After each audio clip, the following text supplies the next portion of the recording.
Ni wakati mwingine tena ninakukaribisha mpenzi mtazamaji katika sehemu ya 5 ya kisa cha mtunzi wa wimbo wa kumtegemea Mwokozi.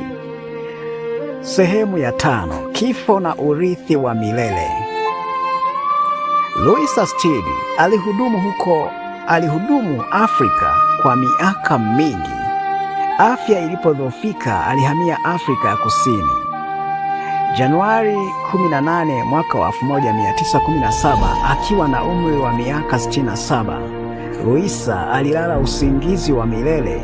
Alikufa akiwa kazini mwa Bwana aliyempenda. Hakuacha majumba, hakuacha pesa benki, lakini aliacha urithi mkubwa kuliko dhahabu.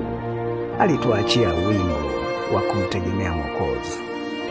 Kwa miaka 140 sasa, wimbo "Tis so sweet to trust in Jesus" umewafariji wagonjwa hospitalini, umeviongoza vifo, umewapa nguvu wajane, na umewakumbusha mamilioni kwamba Mungu ni mwaminifu.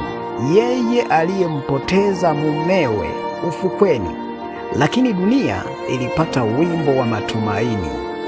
Kuwa nami katika sehemu ya 6 ya somo kuu kutoka kwa maisha yake Louisa. Asante.